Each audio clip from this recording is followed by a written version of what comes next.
Again, we start with a radical for water, which is 水. We transform that by adding 2 dots to create the character for ice, 冰. Then we combine this character with another character, 箱, meaning box, and what do we get? I'll give you a second to think about it.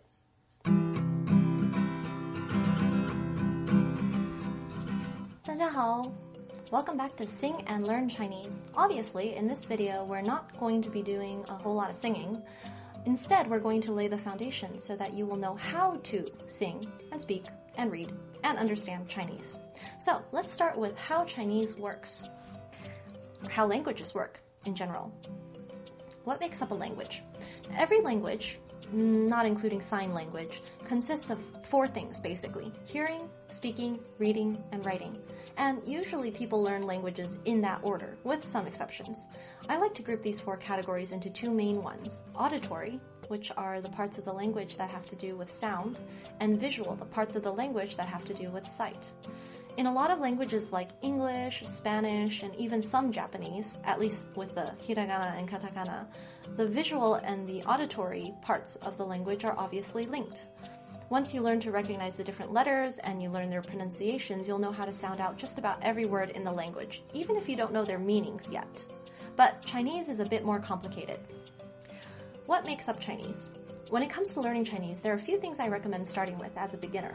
The first one is the Chinese, quote, alphabet, also known as bopomofo. The second is the tones, the third is radicals, characters, and words, and the last is stroke order. Now, stroke order is not as critical as the first 3, but it's easy and nice to know, especially if you plan to handwrite Chinese at any point, which is growing less necessary thanks to technology. But handwriting still has its uses, so more on that later. Okay, let's explain real quick how Chinese works. Now, this is Chinese. Literally, these 2 characters are written in Chinese and they also mean Chinese, the language, not the people. As you can see on the screen here, this word Chinese is made up of 2 symbols, which we call characters. Each character has a pronunciation which involves specific syllables and tones. See the little dashes, markings on top of the vowels? Those are tone markings. The first character is zhong, which means middle, and comes from zhongguo, which means China. That's the reason why you may have heard people refer to China as the Middle Kingdom, because that's literally what zhongguo means. Zhong, middle, guo, kingdom. The second character is wen, and it refers to language and script. So put that together. The language or script of the Middle Kingdom is Chinese, of course. Ta-da! In other words, the meaning of this word is Chinese language, as I've written down here below. Another thing, notice that I pronounce this word 中文, not 中文 or 中文, because if the tones that I use to say these words change, then the meaning changes too. Sometimes to something hilarious, and sometimes to something unintelligible. Depends. Okay, now that we've looked at a practical example of how Chinese works, let's dig into part 1. Beginning with the auditory components, hearing and speaking. Specifically, we're going to talk about the Chinese alphabet. Now, before the people who don't watch the whole video start harassing me about how there is no such thing as a Chinese alphabet, let me quickly say, there is no such thing as a Chinese alphabet. I simply use the word alphabet as an example because it's the easiest thing for English speakers, the majority of you, to understand when you're just starting out. The reality is, Chinese words aren't made up of letters, which is why they don't have an actual alphabet. But as it is a spoken language, you still need to have a way to teach people pronunciation so that they can remember it, which is why Chinese has a system of writing that captures the phonetics, like this. This is the Chinese phonetic system, also known as a syllabary, but since most people don't know what a syllabary is, I had to go with alphabet for now. In fact, Chinese has 2 writing systems for phonetics. There's pinyin, which uses English letters, A, B, C, D, and all that. And then there's zhuyin, which was created in Taiwan and uses its own set of symbols to represent sounds. Most people use pinyin because it's easier if you already know the English alphabet, but there are some uses for zhuyin as well, such as for representing sounds that don't exist in English. But if you'd like to learn more, check out the full video where I go over the Chinese alphabet, link in the description below. So, as an example of how this fake alphabet/phonetic system thing works, here is Zhongwen again with the pinyin and with the zhuyin.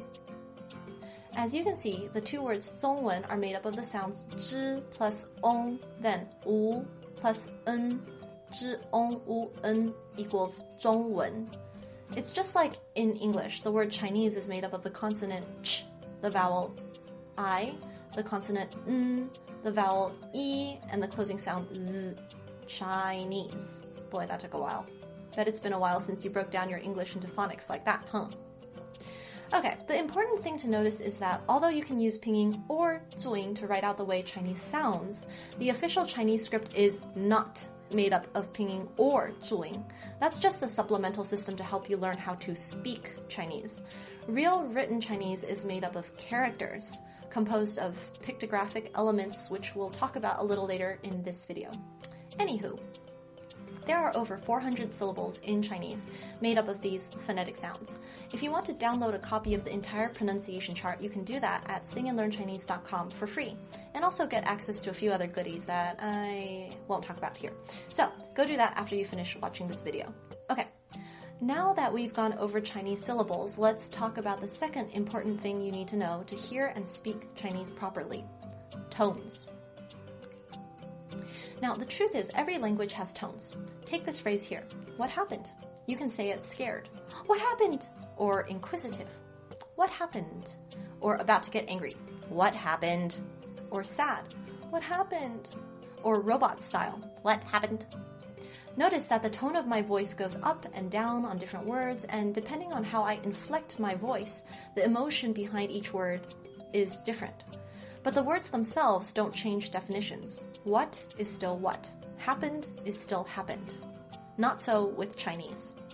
With Chinese, when you change the tones of the words, you actually change their meanings. For example, take the syllable ma. In English, that sound usually means mother. In Chinese, ma also means mother, but only if you say it in the first tone, ma. If you say it in the second tone, ma means numb. In the third tone, ma means horse. In the fourth tone, ma means to scold or to yell at. Now, what is all this first, second, third, fourth tone stuff? Allow me to present, ta-da! This is a super duper handy dandy visual graphic of all four major Chinese tones. The first tone is high and light, ma. The second tone is rising, ma. The third tone is going down and then it hooks up, ma. The fourth tone goes straight down like an exclamation mark, ma. There is a fifth tone, but it's not as important, so we're not going to get into that here. If you want to learn more, check out the Chinese tones video, link in the description below. Okay, and that does it for the auditory components of Chinese. Moving on to the visual written stuff. Alright, so in English and in many other alphabet-based languages, letters make up words like this. W plus A plus T plus E plus R equals water. But in Chinese, radicals make up characters, which make up words. And there's some overlap between those three things too. So let's take this one step at a time. First of all, what are Chinese radicals? Answer. They're like little picture symbols that clue Chinese language users in to how a character sounds and or what it means. Take this, for example. This figure at the top represents a tree. It kind of looks like a tree with branches sticking out, and it is pronounced mu. Now, when you put a lot of trees together, what do you get? A forest, right? So it only makes sense that when you put several of these mu things together, you get senling, which means forest. So that's an example of the pictographic meaning element of radicals. Let's talk about the sound component. This radical means horse. You've seen it before, ma.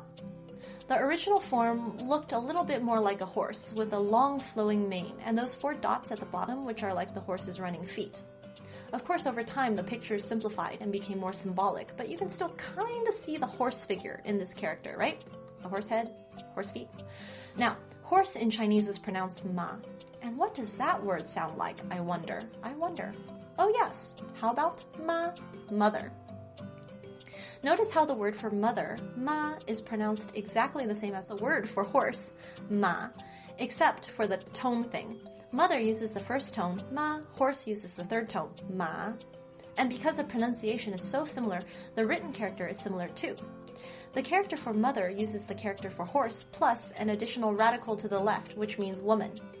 In other words, when you combine the radical meaning woman to the radical that sounds like ma, which is horse, you get the word for mother, which is ma. So, there are 214 radicals in the traditional Chinese list, but depending on what form of Chinese you use, whether simplified or traditional, you might not see all of the radicals. More on that later. But for now, here's a sample of some common Chinese radicals with their pronunciations and meanings. Now, how do Chinese words work exactly? Remember, earlier we talked about how in Chinese, radicals make up characters, which make up words, right? So to create characters, you can combine and transform radicals. For example, look at this radical for water, 水. Add a couple dots above and you get the word 永, which means eternity. Or add a couple dots to the left and you get the word 冰, as in cold or ice. But how do characters make up words? When it comes to the radical for water, 水, this can be a word on its own. But it can also be combined with other characters to form different words. For example, 水饺 means dumplings, 水泡 means blister, and 药水 means potion or medication. No, you can use 药水 to talk about like magical potions, but there's a better word for that, 魔药. Fun fact. Anyways, these words all make sense with the character 水 because if you think about it, dumplings are cooked in water, blisters are filled with water, well, pus, but a liquid, nevertheless. And potions are also in liquid form, like water. Alright, one more example. Again, we start with a radical for water, which is 水. We transform that by adding 2 dots to create the character for ice, 冰. Then we combine this character with another character, 箱, meaning box, and what do we get? I'll give you a second to think about it. That's right, ice plus box equals icebox, aka refrigerator. Ding ding ding, you got it. Makes sense, right? So, in summary, the radical 水 was transformed into the character 冰, then combined with the character 箱 to form the word 冰箱, refrigerator. Ta-da! Now, I mentioned before that there is some overlap. And there is, because some radicals can be characters and words as well. Like the word 水 is a radical and a character and a word. And the word 冰 is both a character and a word. And it can also be a radical as well. The only thing is, sometimes when radicals are mixed together, they change forms. But that's more detail than we can get into right now. So, just remember that radicals create characters, which create words, and that's all you need to know for now. And now we get to the last part of the How Chinese Works Basic Foundations stuff. Stroke order. Why do you need to learn stroke order? Well, there are 3 main reasons off the top of my head: recognition, memorization, and paper dictionary usage. So, for example, it's useful if you want to be able to handwrite Chinese and or read handwritten Chinese script. As you can imagine, when people write fast, it's not always going to look all neat and clean like typed Chinese. So unless you're comfortable with Chinese already, you're going to probably struggle a bit to read, for example, signage like this. By the way, this says 丰沛海鲜, which means rich seafood, obviously a seafood restaurant. You can probably guess by the picture of seafood on the sign, of course, but if you didn't have those pictures, it helps to know stroke order and a few typical handwriting shortcuts that people use, such as turning the dots on the left of the pei into a random scribble to help you read. Because if you don't follow the usual stroke order, the words that you produce, especially when you're writing fast, won't look exactly right. Also, learning stroke order can help a bit with memorization. If you practice writing the same radicals and characters the same way every time, same order, you'll get it into your muscle memory that much faster. And then the last reason has to do with using traditional paper dictionaries. Some of them are organized by number of strokes, so it can be helpful to know what those strokes are. Of course, nowadays with the internet, paper dictionaries are being phased out, so this third point is probably moot. But if you're the type who still likes paper, well, there you go. Okay, let's do this. There's really only one main phrase to remember with stroke order. 从上往下,从左往右, meaning go from top to bottom and from left to right. That's basically it. So let's take a look at an example. Here's our new favorite word for water, 水. Well, it's the only word for water, but you get the idea.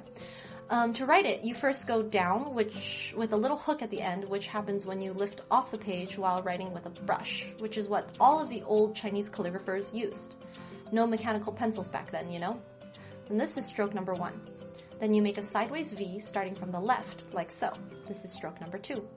Now the third stroke goes from the top. We make a line on the top right, like so. And we finish off with stroke number 4, going down. And that's it. 从上往下,从左往右, from top to bottom, from left to right. Now you know the foundations of how Chinese works.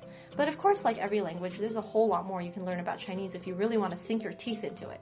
Things like learning the difference between traditional versus simplified Chinese, knowing about the existence of different Chinese dialects as well as classical Chinese, aka Wenyan Wen, learning Chinese idioms, playing with Chinese numbers, and more. But as this video is getting a bit long and those are more advanced topics, we can save them for a later time. For now, if you have any questions, feel free to leave them down below or email me if you like. Perhaps the answer to some of your questions might even make it into a part 2 video. Who knows? And that's it. Congratulations on mastering the basics of how Chinese works. Remember to grab your free Chinese pronunciation chart at singandlearnchinese.com. And until we sing again, 再见.